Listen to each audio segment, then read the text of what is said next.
How's everyone doing today? Welcome back to a brand new video. If the audio or the video is a little off, that is because I did get a new camera. I got the GoPro Hero, no, I think just the GoPro Max.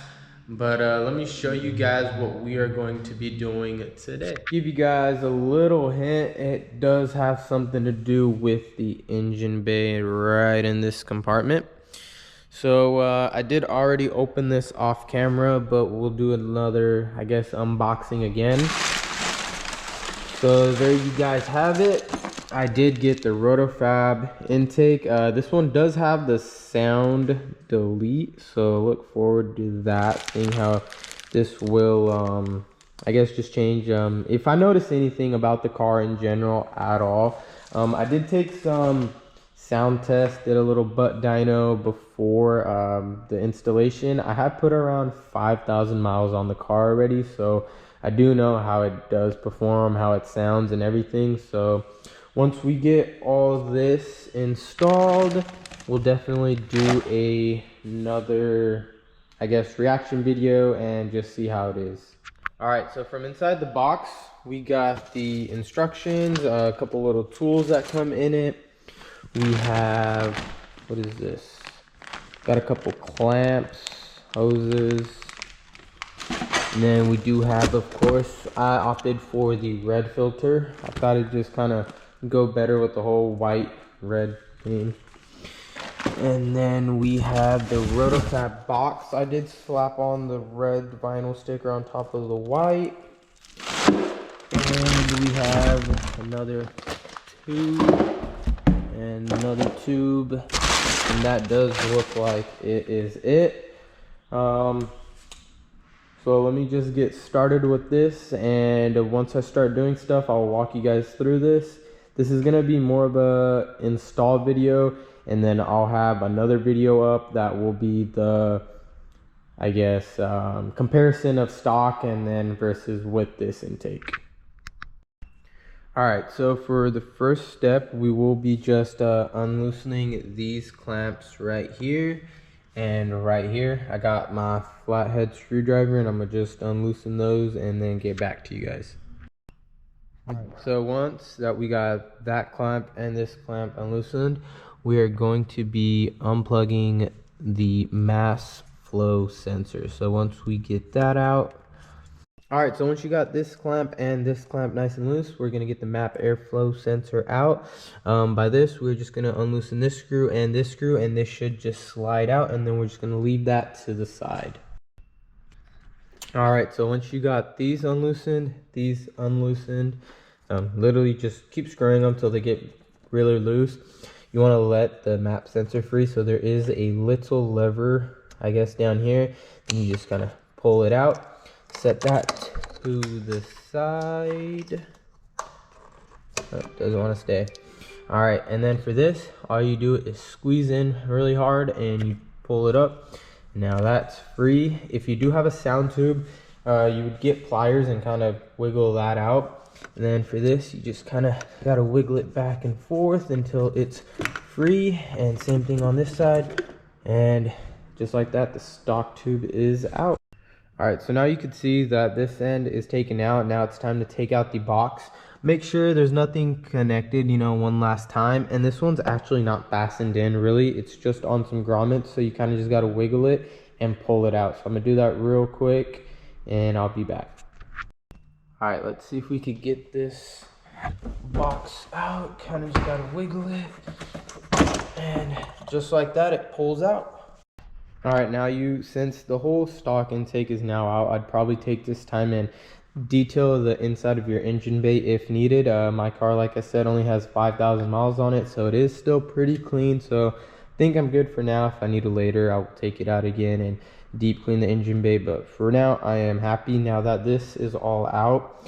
Just to let you guys know, there's a grommet here and one's right there. And there's nothing on this side, so this side kind of lifts up fairly easy, and then you just got to pull that up.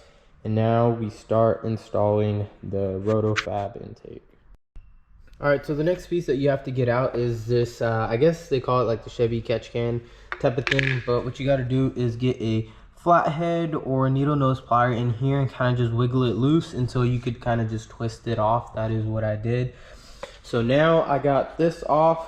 We got our sensor here, and I got all the new parts kind of laid out right here. And what we're gonna start doing is putting some of those parts onto here, and let me show you guys how. So you got to find this tube right here, and that is where the new housing is going to go for the map sensor. So I'm going to do that real quick and get back to you guys. And just to let you guys know, Roto-Fab does supply you with all the bolts that you do need, so nothing gets reused at all. Alright, so I did get ahead of myself a little bit. Before adding the sensor, this part does need to slide on into here. And as you can see, there is a little indentation for this, and basically you just gotta get it through, and that bolt right there is gonna line up all with this sensor, and that's how you know that that is the way that it is supposed to go in. Alright, so once you got this in and all lined up, then you get this clamp right here, and this has the indent again to fit over the sensor. Trying to put that through, and then you keep twisting it until the indent's on the bottom, and that is when all the screws line up. And then you get these long screws out and you just screw it in. So let me do that real quick and I'll get right back to you guys. Alright, so this part was kind of hard, not gonna lie. Getting the metal brace to line up with those bolts, it was pretty hard. So I did find out that you just gotta slide this down here till the indentation for the map sensor is down here. This screw lines up right here with the sensor, and that is the little product so far what we have got. Alright, so next we're gonna grab this piece right here and the bigger clamps. Always, of course, put the clamp on first. It's pretty hard to do one-handed, not gonna lie. Then you gotta fit this bad boy on, and the next clamp, just like that. Let me get that all fastened and secure, and I'll check back with you guys. Alright, so now that I got all this tightened up, next is the housing for this sensor. It's pretty easy when you put it in. I mean, you can't really do it wrong. So let's say if you do it upside down, the bolts are not going to match. So there's kind of no way. There's only one way that it goes in. Just slides in and the bolts line up, and get that all screwed down with the screws that Roto-Fab did supply. Alright, so now that we got this sensor in, what we're going to do is take the next little rubber piece and our smaller clamp, and we're going to tighten this to the throttle body. And so we are going to take the smaller side and put that just like that, and make sure this, for the clamp, it is facing up. Otherwise it is, I'd say, impossible to get that all lined up. I have no idea how I'm gonna do this one-handed, but we're gonna make it work. So I'm kind of just gonna slide that on there, just like that. Make sure it goes until it cannot anymore. Give it a nice, good push, and then just tighten this up. And let me do that. Give me 1 second. Alright, so we got this all fastened down. It should not move when you tug it once you got that all tight. Just to let you guys know, this is going to be a really loose fit in the beginning, but once you guys get that fastened down, this guy is going nowhere. Like, I'm literally shaking the car. So next is going to be putting the box right there, and it does use GM's, I guess, harness points. So right there and right there, just gonna have to slide the box in, make it fit. Alright, so I just got the box in. So there's a little mount right here, then there's one right back here, and then there's one right here. So I actually had to look at the instructions for this, and Roto-Fab actually has a, I guess, sleek way that they want you to put it in so that all this lines up and you don't have any gaps, you don't lose any air, etc., etc. But you know, that was super helpful. So so far, recap, we got this installed, this, the sensor, all good to go. Now let's do the next step. All right, so the next part is going to be getting this intake into here. Really nice part is that it does have these grooves on the inside, plus the clamp comes on it as well. You're just gonna kind of stick it in there just like that. Best part about these little grooves on the inside is that it will not pop off. It won't like fidget around. It's gonna be on there nice and secure. All right, so I got the filter in, and at this point I am going to go ahead and plug the map sensor back in. Don't forget to put the little latch down. So that's all good to go. Sadly, this guy just kind of hangs in there now, does not have a spot to hang, but no big deal. It's just chilling just like that. And now let's continue on to the rest of it. All right, so right now what I did was I got this piece right here. I attached this bottom plastic part, screwed it in, put on my plastic right there, a little tube, and then I attached this, and this is going to fit right here. Make sure you attach the smaller hose ring first and the bigger one on this side, and then you kind of just got to get it to fit in, not too hard. All right, so this was kind of a struggle.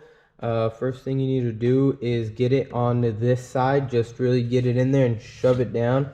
And then at this side, you kind of just got to use your finger. Make sure you kind of pick up the rubber piece, get that in there. Now I'm getting a little shake test. This thing ain't going anywhere.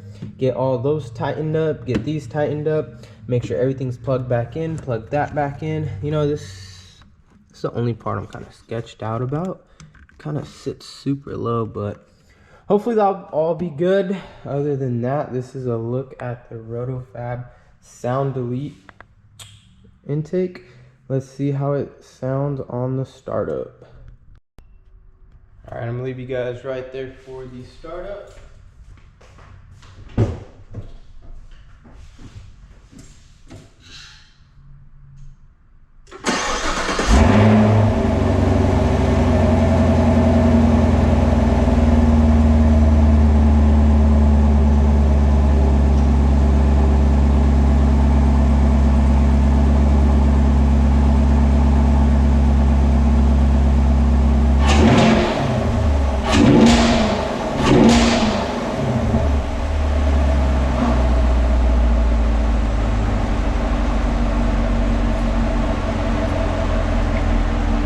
Here's a look at it. It's all nice, tucked away. Everything's good. Nothing is not bad. That still kind of sketches me out. Hopefully it doesn't fall or anything.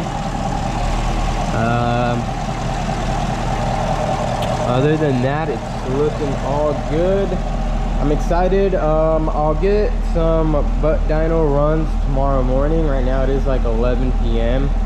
So we're just gonna shut this and I'll get back to you guys probably in another video doing a little comparison, but this was kind of just the install, little startup, see how everything's going. It is all looking good, but I'll catch you guys next time, probably in a, I guess, before and after type video showing how this Roto-Fab intake has done either better, worse, I don't know yet. I'll know after we go on that drive. So I did forget to mention, since I am using a new camera setup, I don't have any external mic or anything. So this is purely just the GoPro Max, raw audio and video. Let me know how the audio and video is. And if you guys are wondering, that was my BMW. If you guys have a question about that, we could definitely do a little story time. That was a built car right there. I took that picture in San Francisco, but thank you guys for watching. Please like, comment, subscribe, and share. We are slowly trying to grow. Till next video. Thanks, guys.